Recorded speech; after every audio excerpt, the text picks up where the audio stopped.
Good morning, YouTube. It is going to be a super hot day in the enormous vegetable garden. Portland's going to get to probably 100 degrees and we're all going to freak out and melt. And so I thought I'd make a video early this morning. Greenhouse is coming along. We have installed this clearspan roof, which is a pretty common greenhouse material. It was easy to put up there, which was a blessing, not heavy. Got doors installed, windows, actually had door handles installed.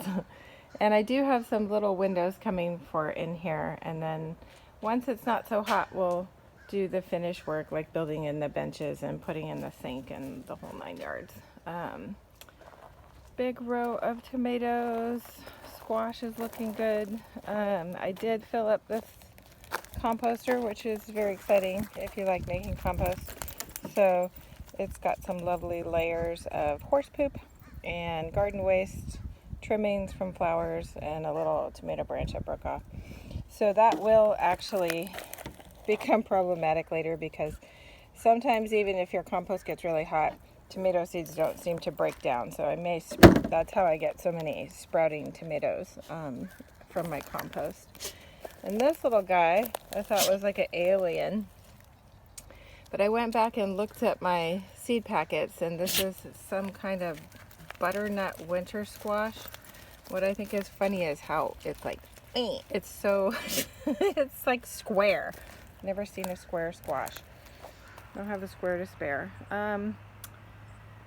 What else? Oh, here's something very exciting. So some years in the Pacific Northwest we have good tomato years, and some years we don't. Last year was a banner year for tomatoes. We had the perfect weather and we had tomatoes coming out our ears. This year, not so much. This is my most ripe. This flesh here is actually pretty soft. I have a little bit of cracking here. Cracking comes from too much water, which is more cosmetic than anything else. Doesn't affect the flavor necessarily. So this is really the only ripe slicer I have in my whole garden out of 130 plants. So depressing, but at least there's one. So I have a lot of fruit on these heirloom slicers, just nothing really getting ripe. That is a pumpkin, in case you were thinking it was a huge tomato. I got excited there for a second myself. Lots of flowers though. Flowers have done well. We're growing big dogs here. Big dogs that blend in with the wood chips. Wilson, say hi. He's clueless. He's sweet, but not that smart. So this bed in here, it was a little nitrogen deficient, and it was some of the last compost that I brought in.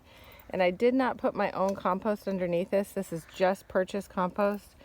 And I don't think it was done breaking down, so I've not had very good luck with really anything that's growing in this bed other than sunflowers, which will grow anywhere. So a lot of these plants are really stunted. I mean, this plant here should look like that, and it doesn't. So there's my stick eater, stick fetcher, stick eater. We haven't figured that out. Little dog is smarter than the big dog, but has weird behavior. Lots of zinnias. So probably the most exciting thing for me in the vegetable garden is my plan to put in 300 zinnias next year, along with a bunch of dahlias for cutting. This is my future home of a cutting flower bed of zinnias. I've always wanted to have a dedicated cut flower bed. It's been a bucket list item for mine for a long time, and I'm going to get it going this year. So I'm trying something new. Normally I buy compost in the spring and apply it for spring planting, but I decided to try doing it in the fall this year because for two reasons. One, I think I will get a more finished compost because it'll have been breaking down all this time. And I think also I won't be driving the tractor around on subsoil, which is what this is. This is 100% really non-draining clay soil. that was cut. So it doesn't have any topsoil on it at all. So when you drive around on this, typically, this is from my UTV, but a tractor is a little bit heavier, and in the spring when the ground is wet, it really compacts the soil and makes huge ruts that are hard to get rid of. So I am going to be spreading all of my compost this fall, probably like October, November, before the ground gets really wet and I can still drive around, save my back, and I will top all of this manure off. So this is, I finally cleaned out my goat pen. Let me tell you all, it was, even I was having a hard time. It was so nasty. It was over a year's worth of hay that had been peed and pooped on, and it was like all anaerobic, and it was super foul, and I was actually gagging. So I usually have a pretty good gag reflex. Not this time. Oh, it was nasty. That's on the bottom. Then this is horse manure on the top, and I will top this whole thing with purchased compost.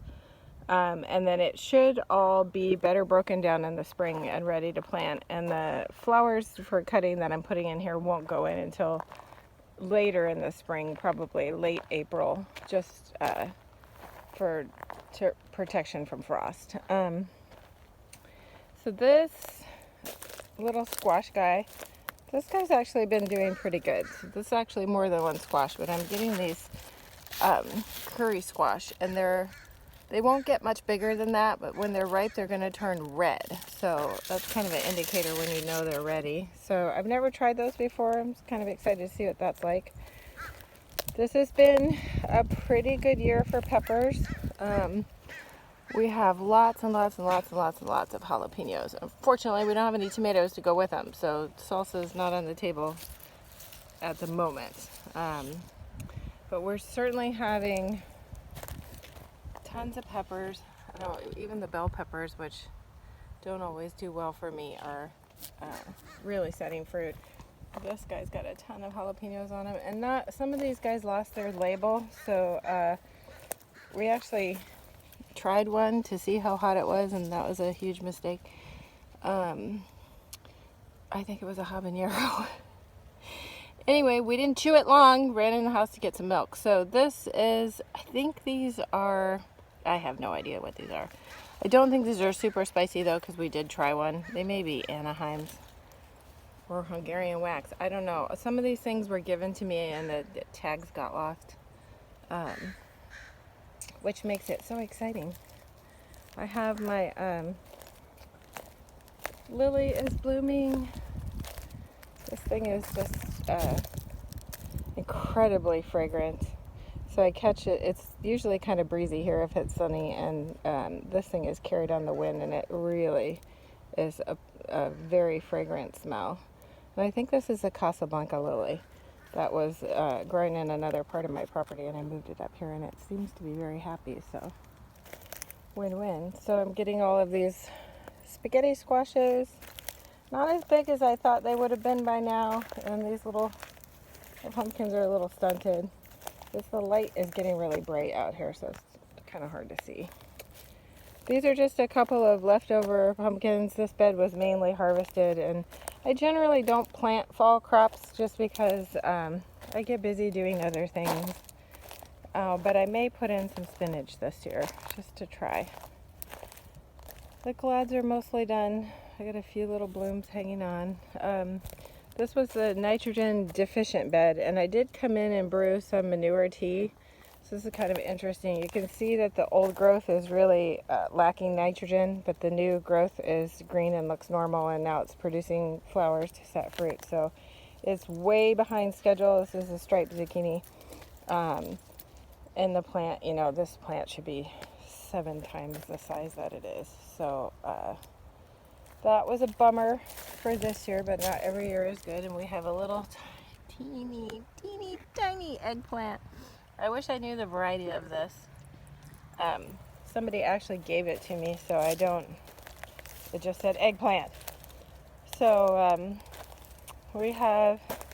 I kind of pulled off the dead leaves on this guy. That's the manure part of the tea that didn't get quite broken down. And you can see, this is an artichoke.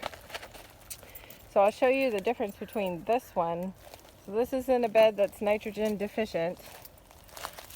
And then this bed over here was made with my own compost, topped with a little purchase compost, and you can see how much bigger. I mean, even the leaves are huge. So these leaves are gigantic, and the fruit is already, you know, it's huge. This thing is so pretty. I'm actually letting this flower. I couldn't bring myself to eat it because it's so pretty. They're so sculptural.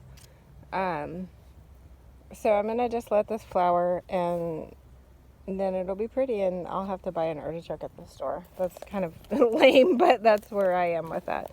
This is holy basil. I had trouble finding holy basil seeds this year, and I have some here. George looks like he's thinking about taking a bite of holy basil, and this one's flowering, so I may try to save the seeds from this. It was just a little harder to find the seeds this year, and so this plant went in late, so it should be really big, but it went in really late, and I grew it last year. It's really fragrant. It's not like a regular basil, though. To me, it smells like bubble gum. It's weird, but I found a recipe for holy basil chicken, and I decided it looked really good, so I'm gonna try it, and we'll see where that goes. I have, what else going on here? So sunflowers went bonkers this year.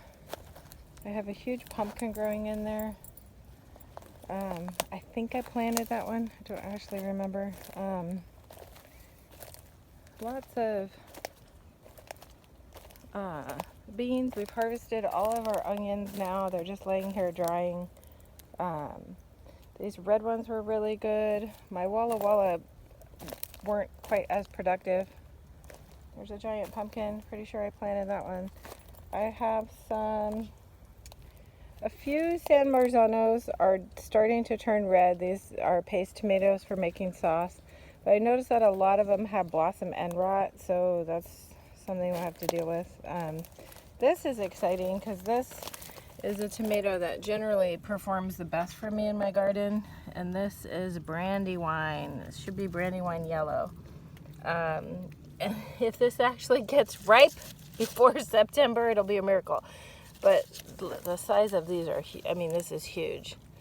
Huge fruit on this plant. So, and this plant is actually, these are sometimes called potato leaf, just because the leaf looks slightly different than other types of tomatoes. And this thing is loaded down with fruit. I mean, I can't even tell you how many tomatoes are on this thing, and they're all pretty big for my area. Obviously, if you live somewhere where it got really hot, your Brandywines would be bigger. But for us in this climate, these are pretty big. And the plant is just, they're everywhere. So, and that, you know, they look really good. They're not cat-faced. They're not looking like they'll have blossom end rot. And hopefully with a heat wave, if I can keep everything watered, we have a little heat wave, then when it cools off, a lot of times the tomatoes will turn red after that. So that's about it, really. I've been pulling lots of weeds, which is a horrible job, but I did get the composters filled up, and these are runner beans, so I'm letting these, I saved the seeds from these, so I'm just letting them go to seed. So these will be, you can actually dry these and use them like you would any dried bean. They're really pretty. They're like bright pink. But once you cook them, then they just look like a regular bean, so they don't keep that color. But these little flowers that are on them, the hummingbirds love them. And then these zinnias coming through are such a cool combination. Big, huge pumpkin right there. I usually have much bigger pumpkins. I feel like I've kind of failed in the pumpkin department. But this big sink that I've almost hit with the lawnmower like 6 times, this is going in the greenhouse, so we're getting closer. It's just we're getting held up by hot weather because at this point none of us want to work in the heat, so we take a little time off because we don't want to be outside sweating to death. So that's it for the tour. I need to come in and trim all these back. Some things have been really good this year and some things not so much. It's ironically funny that this might not be a great tomato year, but this is the year I have like 130 tomato plants. So, c'est la vie. The gardener is always optimistic for next year. So, that's probably a true statement for anyone who gardens. It's been a good year for sunflowers for sure. All right, that's all I have to say. Hope everybody's having a lovely summer.